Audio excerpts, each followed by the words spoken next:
Hello everybody, and welcome back to episode 13 of the Under Center podcast. I am your host, Enzo458, and I am here. Sorry for a little bit of hiatus, guys. I've been, not finding times to record, and I've had a lot of school stuff to do recently, but we're approaching my birthday, so hopefully for that couple of days leading into my birthday and a couple of days after, I can get a little bit of free time to record more, as I would like to do some more content for the Detroit Lions and their draft. Not just this one. I'd like to do actually some more team overall drafts. And you can do like first round grades and stuff like that. So I'm just gonna do today is simple. I'm just gonna grade the Lions draft, just overall grade every single pick, see what I thought about it, and give them an overall draft grade. So we're gonna start this out pretty easily. Jeff Okudah at number 3, an A. It would have been an absolute A+ if we could have traded back with like Miami or Los Angeles and gotten another pick. We couldn't. No one offered, so we couldn't do it. I get it. It's a business. It's Lions draft. Jeff Okudah, I'd give that an definite A. He's the next Jalen Ramsey, in my opinion. And if he can be the next Jalen Ramsey, yes, arguably an upgrade over Darius Slay. He's younger, he's cheaper, and he's hungrier, quite frankly. Darius Slay just kind of lost that hunger, if you like to play. Especially in Detroit, you got kind of, I think, comfortable. And so Lions trying to get younger and hungrier and just more physical and dominant as a defense. I think this pick fits that mold very well.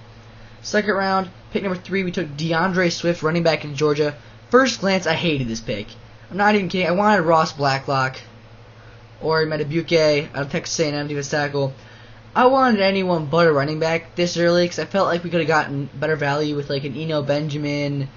If you're looking for that kind of receiver back, you look for like Eno Benjamin the 4th, the 5th, I mean something like that. You know what I mean? Or even take like A.J. Dillon from BC later, like 4th round. I would have been very happy with that too. But value-wise, Deandre Swift is literally the best back in the draft, and you got him at this 3rd overall pick in the 2nd round. People thought he could go top 15. So I'd have to give this. He was a top 20 guy on my big board, and you got him at 35. I'm gonna give this an A for value. For value alone, an A. Personally, I would like to see them draft a defensive player there, but this guy could really be the heir apparent to Kerryon Johnson, as Kerryon's coming up in a contract soon, and he's never been able to stay healthy. So maybe he's the replacement for Kerryon Johnson. He's probably going to be a more durable, consistent back than Kerryon was, hopefully. 3rd round pick number 67, number 3 overall. We got Julian Acorah from Ohio State, Notre Dame. So, do I hate this pick? No, not at all, actually. I love this pick. I give this another A simply because of value. This guy could have been a first-round pick if he is healthy. So, I definitely give this an A. Number 3 in the 3rd round. Number 11 in the 4th round, we got Jonah Jackson. I literally traded back with... Yeah, we traded... No, this is a 3rd round pick. Never mind. This is a 3rd round pick. This is 75. We traded up from our 3rd round pick to get this guy. So Jonah Jackson, guard from Ohio State, I had a trip to get him. I'm going to give this a B, like a solid B, because he's a good player. I don't know how great the value is there at that pick, but he's definitely a great player. A guy who I watched a lot of film on. I actually watched a lot of film on him. I didn't watch as much film on Steinberg, the guard we got next, but I did watch a lot of film on Jonah Jackson. I love this guy. He played a couple years at Rutgers, I believe. Then he went to Ohio State as like a grad transfer, played there for a year. Really was just really consistent, never really too high, too low, and I mean, at his best, this guy could definitely be a starting guard. I think this guy steps in maybe even this year and starts all 16 games for us as a pretty solid guard. But I don't know. It kind of depends how the guard battle works out, because we have like a lot of guards on our team. Like Joshua Garnett from the Niners, we got him, former 1st-round pick. We got Jonah Jackson, Logan Steinberg, we got Joe Dahl, we got Kenny Wiggins, we got Ode Abushi. We got all sorts of guards we brought in. So we'll see where they all work out.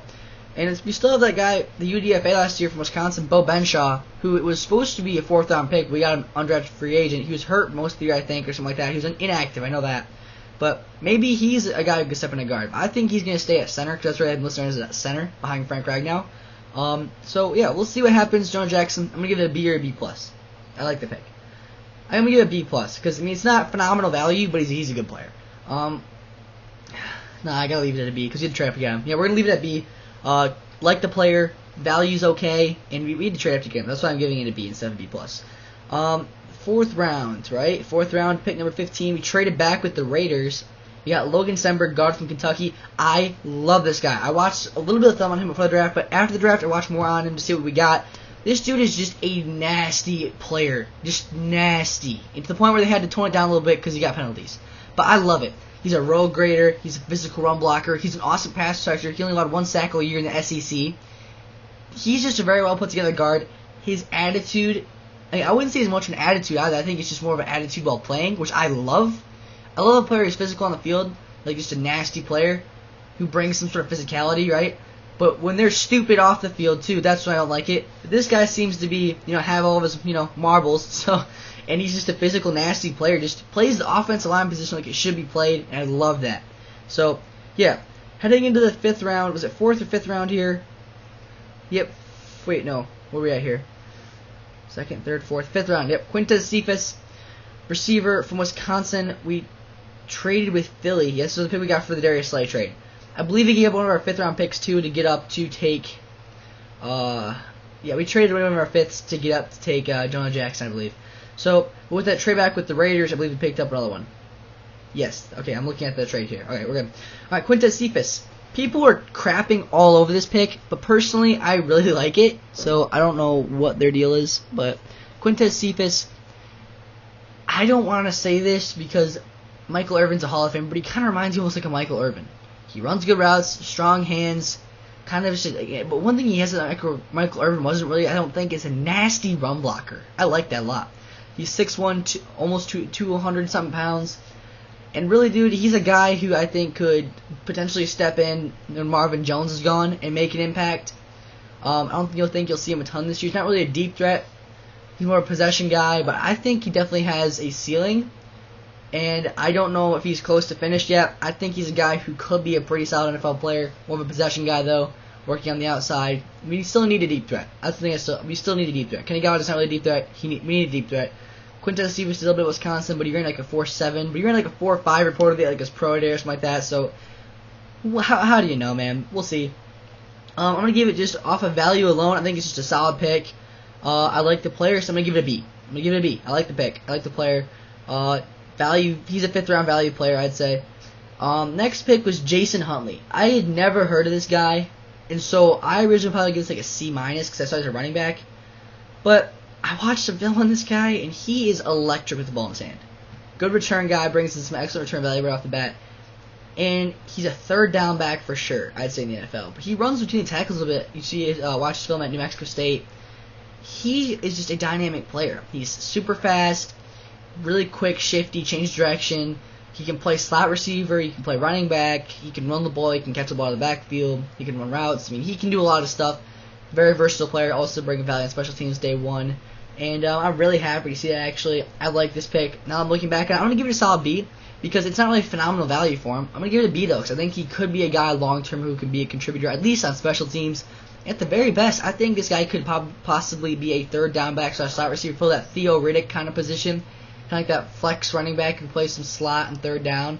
And I would love that. He needs just more shifty than Theo was, and he's faster. Way faster than Theo was. So I would love to see him fill that Theo Riddick void that we haven't really had since we had Theo Riddick.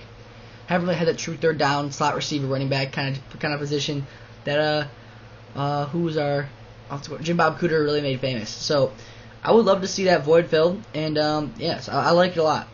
John Pinacini in the 6th round. Defensive tackle out of Utah. I liked this pick originally too, and I watched some more film on him, and I still like it. I'm gonna give it a B.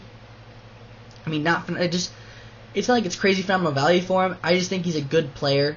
He's a good, solid nose tackle, run stuffer guy. He played like the 1 tech at Utah when Blakey Fotu was playing the 3 tech. So we already know he can play the 1 tech in a 4-3, but he can also play nose.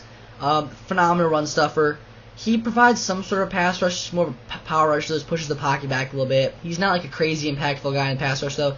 I imagine him as a rookie being able to contribute as a nose tackle, though. If Danny Shelton goes down, I think this guy can plug up the hole the same way. I don't know if he can pass rush like Danny Shelton can. But I really like this pick. It's giving you nose tackle depth, and he's a true nose tackle, which I love. And he's somewhat athletic, too, so I like it. I like the pick a lot. Okay, number 21 in the 7th round, 235th overall, he took Jayshon Cornell, defensive tackle at Ohio State. See, here's the thing. He's a guy who can play end, too, though. He can play like a 4-3 end. No, not 4-3 end. A 3-4 end. 4-3 technique, 3-4 end kind of thing. Very athletic guy. A guy who never really found his niche at Ohio State. I mean, he had 4.5 sacks this year. Looking at his stats and analysis here, he's 285. I don't think he got an invite to the combine. No, he didn't because he doesn't have any of this combine things listed here. So if you read his weaknesses, he's a high cut and leggy he's high cut and leggy with below average contact balance. Slender through his hips and bubble for a defensive tackle. Plays with a narrow base, doesn't have the core strength to handle read and react. 2019 sack total rarely created by clean early wins. Disappointing bull rush charge. Hands aren't as skilled or heavy as they need to be.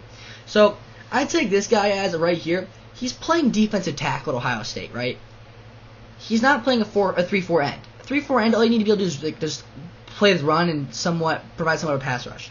He has 4.5 sacks last year as defensive tackle, which isn't bad, but like they said, it really wasn't created much from his doing. More of like he benefited from having a lot of talented dudes in the defensive line. He talented from coverage sacks.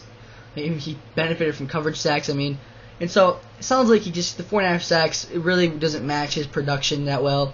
But he seems like he's just a solid player. I'm gonna give this just a B- or C+. I mean, it's a 7th round pick. Honestly, you know what he kind of sounds like to me? Deshaun Hand from Alabama. A guy who's athletic, was talented, never really found his niche.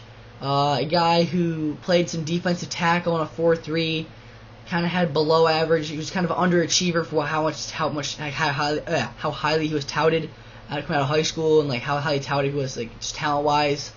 I think he sounds a lot like Deshaun Hand.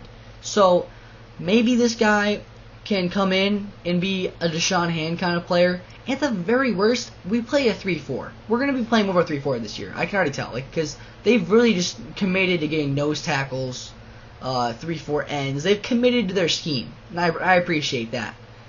But this dude, I think, sounds like a 3-4 end. Don't you guys think he's not a nose tackle by any stretch? He could be a 3-4 end. I think he could be effective at that position. We'll see though.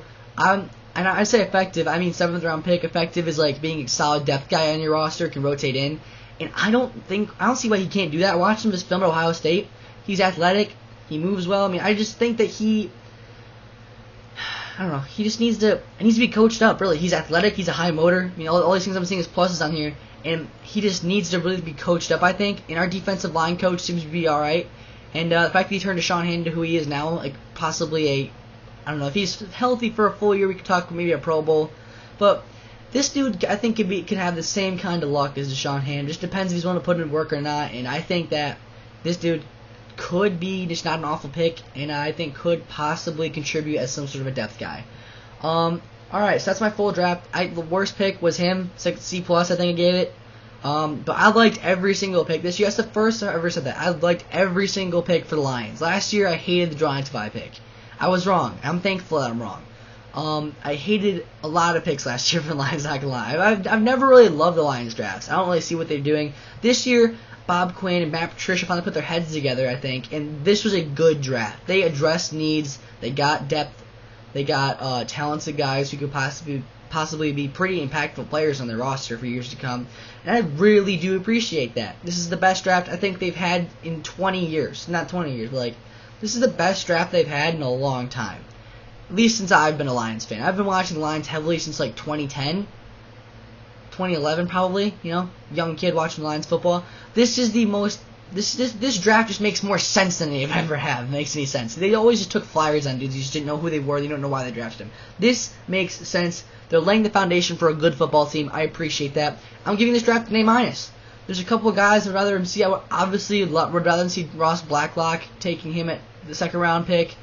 Maybe taking a guy like Cam Akers in the 3rd round. You know what I mean? Or trading one of your 3rds and get back into the 2nd to take Cam Akers. You know what I mean? Or taking A.J. Dillon in the 3rd or the 4th. Because I know the Packers took A.J. Dillon in the 2nd, but he is not a 2nd round pick. So that's just another thing. I'm going to rate the 1st round of the draft in our episode 14 of the Undercenter Podcast. So guys, thank you for listening, watching, whatever you're doing with this podcast. If you're a Lions fan, be sure to subscribe to Enzo458. We do a lot of Detroit Lions-centric content here. So, yeah, thank you for watching, listening, what we're doing. This is Enzo458. I'm saying peace out.